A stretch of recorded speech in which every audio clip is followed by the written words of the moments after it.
Good morning, everybody. I'd like to welcome everybody to our Investigate time this morning. If you can't hear me, sorry. I'm screaming as loud as I can scream, and my voice doesn't carry very well. So I'm noticing my voice is getting worse and worse as far as trying to speak to people without a microphone. They keep getting closer and closer to me. They almost get their ear right here before they can hear what I'm saying. Thinking I'm getting mom syndrome. She can't hardly talk either sometimes.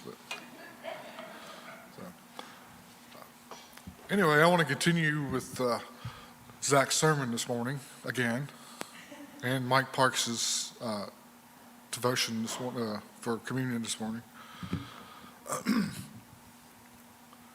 So how many people here have been dealing with the aftermath of some of the decisions our nation's leaders have made over the past few weeks, months, or even the past couple of years, from dealing with the the LGBTQ alphabet circus, all that's being thrown up in our faces, dealing with the nonsensical decisions of our COVID-19 issues of whether or not you wear a mask or two masks, or any mask at all, what medicine works, which ones don't, our southern border, tidal wave, and most recent decisions of our gun control, abortion, and rights of people to have faith out loud.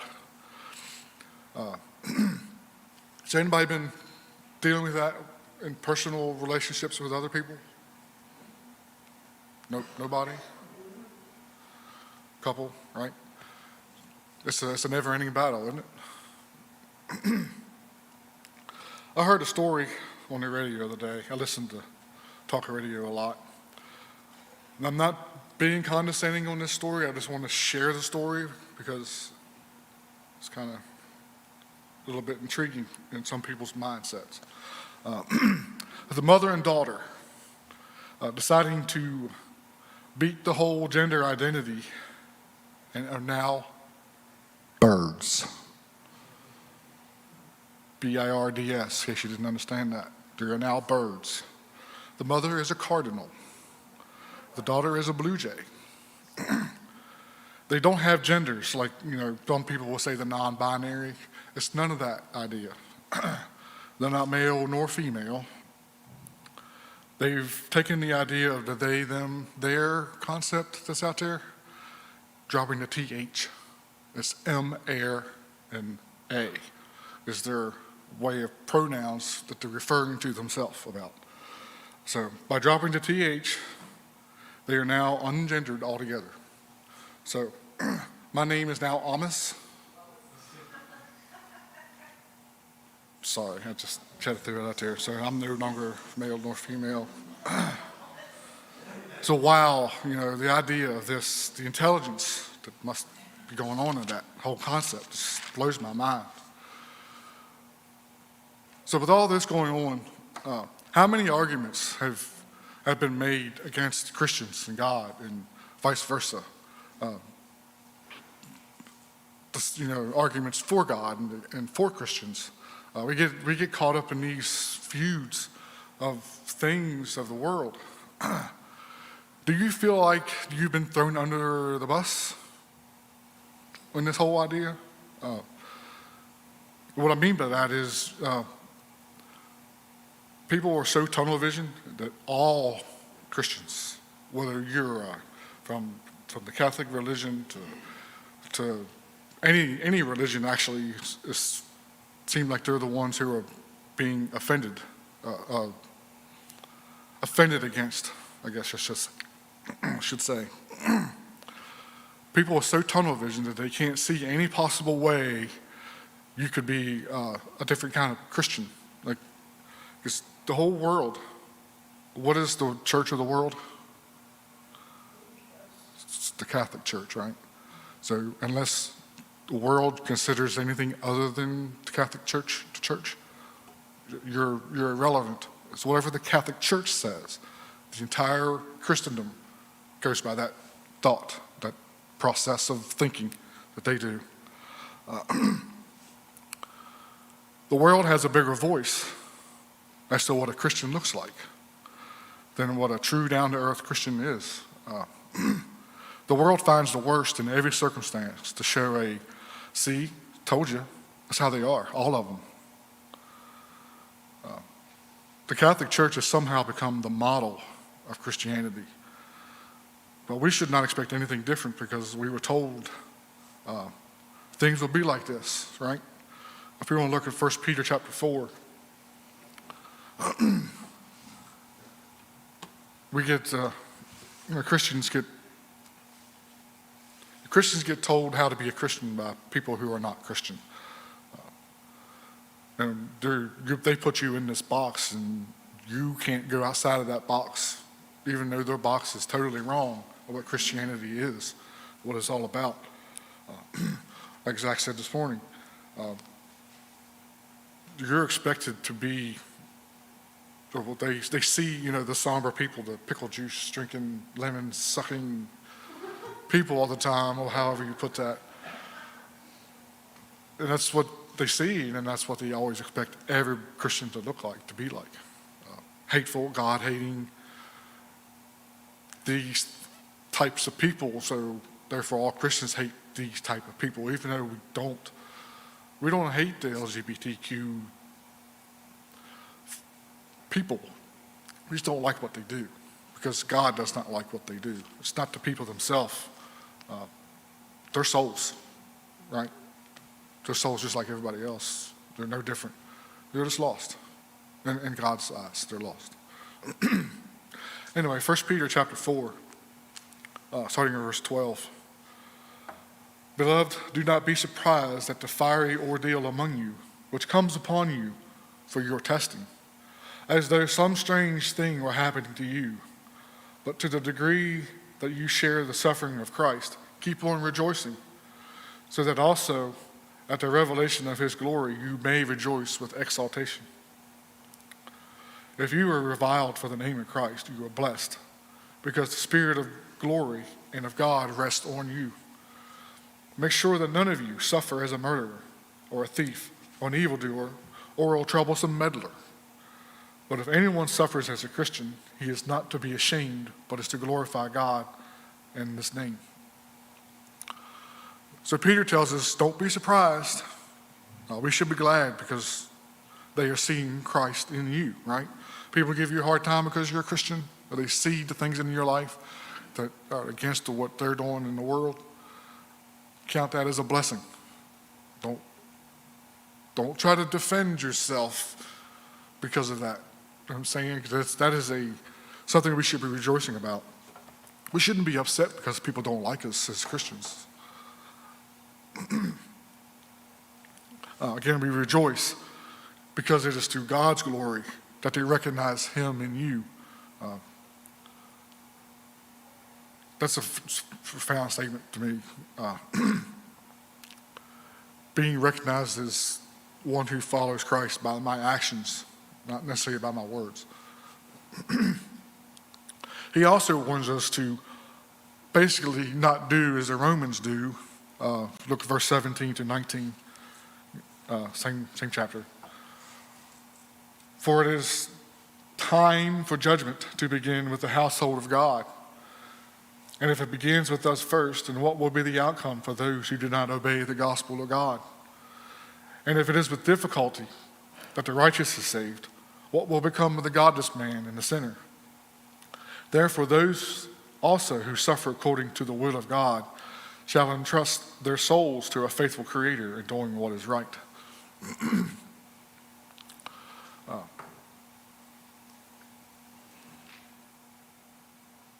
Sorry, I had a moment's lapse of thought here.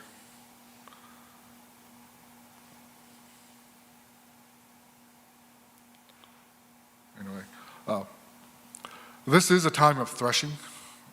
If it makes sense, the whole idea of threshing the wheat, you're separating the wheat from all the junk, the wheat, the chaff that comes off of the wheat.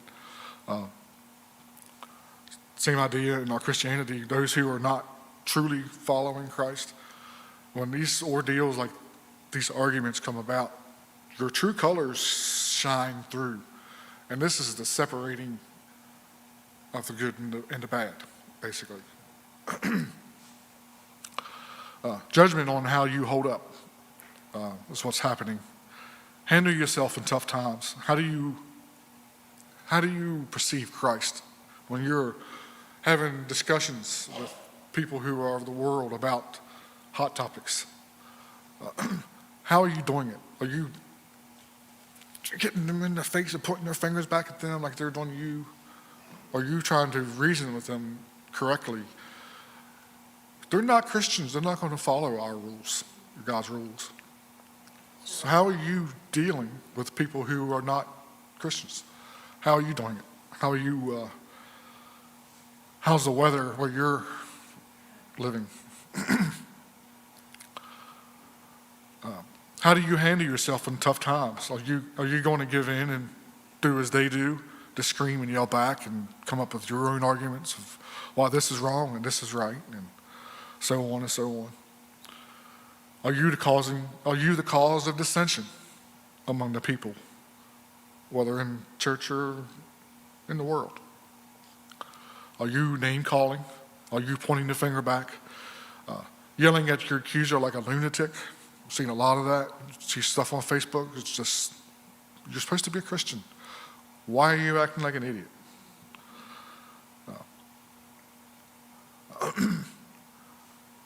Arguing over all of this stuff that goes on, it's just a waste of breath sometimes. It's time for Christians to be ready, to be on the alert, do what God says is right. It's tough out there right now. There's a lot of stuff that's beating down the church. Again, the world knows what the church is more than we do, right? So they have the bigger voice. So don't be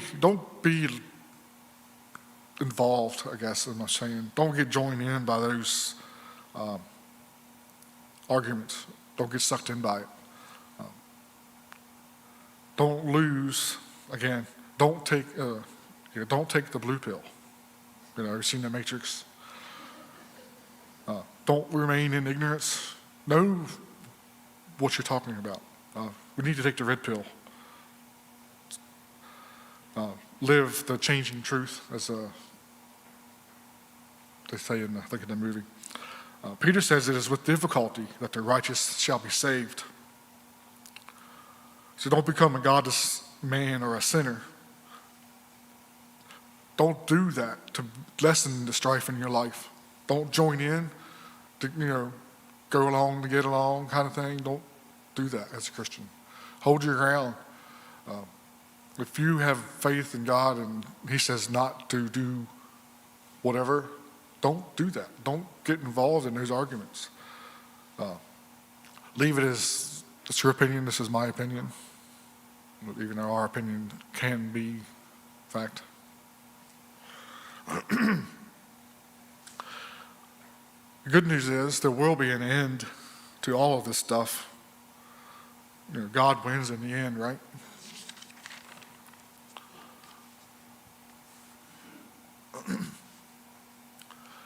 That is all that is important in our lives, is to be on God's side when He does win. Of course, that's a paraphrase from Abe Lincoln. Remember those little banners we used to have hanging up here? I can't remember exactly how it's worded, and I didn't look it up. But I give the old man Abe the credit for that statement. Solomon says it best in Ecclesiastes. So if you want to turn back to Ecclesiastes chapter 1.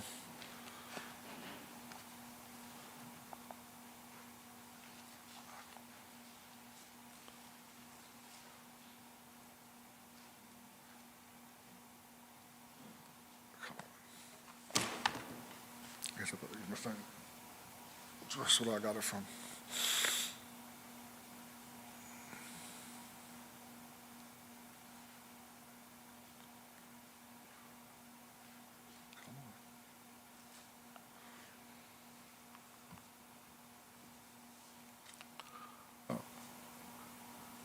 We get the idea here. Basically, Solomon says there's nothing new under the sun.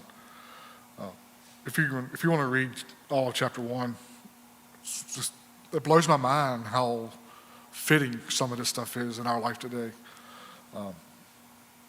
We search after knowledge, and the knowledge is nothing to really pursue after. No wisdom is worth anything. Again, there's nothing new under the sun. So we know that the idea of all this stuff that's going on, it's going to fade eventually. It'll come to a pause. It may come back, but eventually it'll eventually stop, one way or another. I mean, the days of Noah, it's kind of stopped then, right? All this garbage that's going on.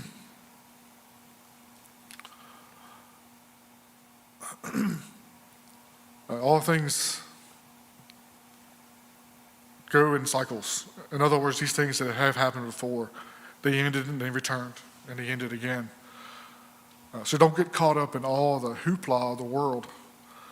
Only things that really matter in life is to worship God correctly in all aspects of our life. Something that I wanted to point out.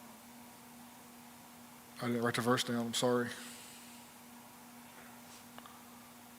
Oh, yeah, it's verse 14 of Ecclesiastes 1. I have seen all the works which have been done under the sun, and behold, all is vanity and striving after the wind. So we get in these arguments with people sometimes, these standing up for our faith against their so-called wisdom, they're better than we are, attitudes. You're chasing after the wind. You don't know where the wind's going. You don't know where it comes from. You can't stop it. You can't make it happen. You have no control over anything in the world. As Solomon says, the wind, you're just chasing after it. That's all you do. You'll never attain it. Trying to win arguments in this world is again, a waste of breath. The world thinks it has more wisdom. Solomon says it's like striving after the wind. You can never catch it, and you'll never know where it goes. Just some of the folly and the wisdom and the knowledge that Solomon talks about, it's all vanity, basically a waste of time. The only thing that's important in life is worshiping God. Mike read a passage earlier to kind of fitting for the lesson here this morning. It was Philippians, Mike, chapter 2. Read back there real quick.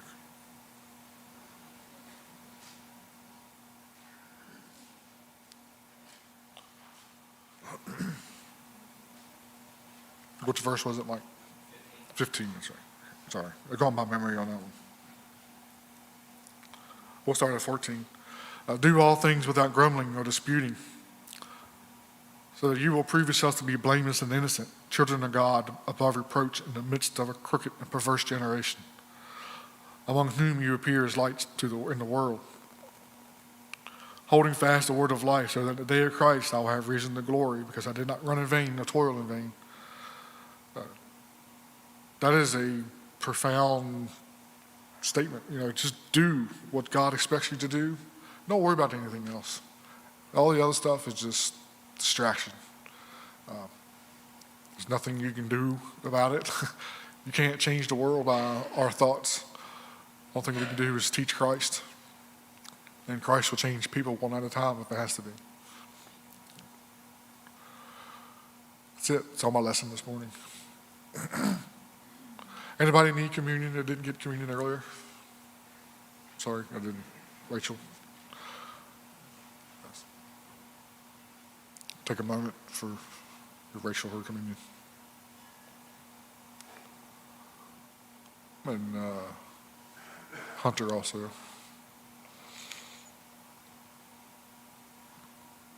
Dave. Hunter also.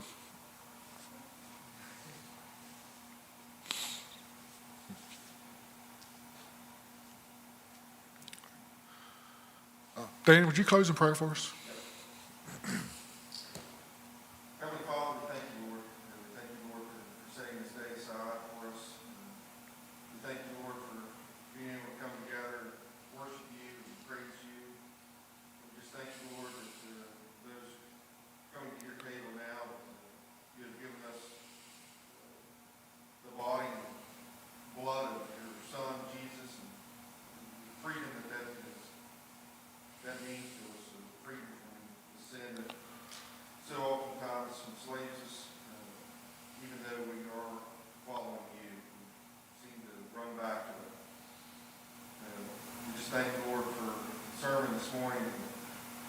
communion, the teachings Tom has brought us. Just pray, Lord, that we take your word and apply it to our lives.